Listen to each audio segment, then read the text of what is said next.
Había una pregunta aquí detrás de cámaras, si la lactancia podía ser un factor de riesgo. Se ha demostrado que las mujeres multíparas, grandes multíparas, con muchas lactancias de repetición y embarazos frecuentes, sí son un factor de riesgo. Sin embargo, la literatura mundial dice más bien las nulíparas. Pero hicimos un pequeño estudio con factores de riesgo en la población de Cuenca y se demostró que eran las grandes multíparas. Evidentemente nuestra alimentación o de estas mujeres que tienen muchos hijos es diferente de una mujer que tiene una paridad normal. Y estábamos en los fármacos, entonces preguntar sobre ciertos fármacos, por ejemplo los antiácidos inhiben la absorción de calcio.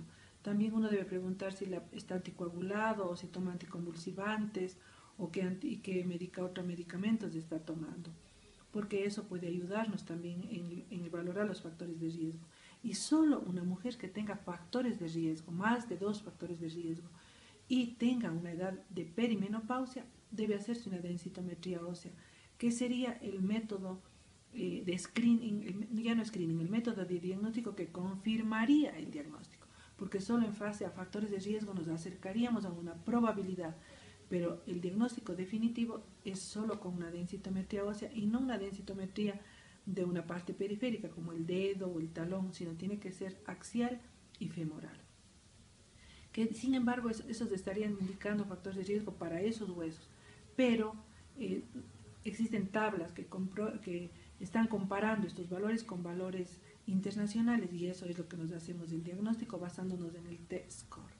Y cuando en base a los criterios de la Organización Mundial de la Salud tenemos que este T-score está en nivel osteopénico, que corresponde de -1 a -2.5, iniciar el tratamiento si la paciente tiene más de 2 factores de riesgo, y en osteoporosis absolutamente en todos los pacientes. Menos de 1 se considera normal y más de 2.5 con una fractura o osteopenia con una fractura es una osteoporosis severa o establecida que también amerita tratamiento. También es importante recordar que la primera fractura que se produce es la fractura de Coles, es la primera fractura. Y muchas veces van esos pacientes solo al traumatólogo y cuando ya pasan 5 o 6 años se fractura el cuello del fémur y se demoró todo ese periodo de tiempo, se retrasó el tratamiento cuando ya ese paciente había debutado con una fractura de Coles y tenía ya una osteoporosis establecida, solo tratada en un servicio de urgencias en donde se hizo exclusivamente una reducción de su fractura. Por eso es que todo paciente con fractura debe ser evaluado también para osteoporosis. Y luego debe evaluarse otras causas de osteoporosis, por ejemplo el síndrome de Cushing.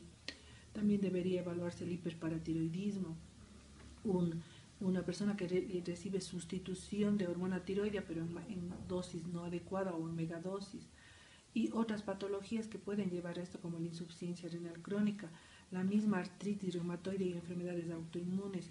En estas se da la osteoporosis por varios mecanismos, es decir, tiene un origen multifactorial.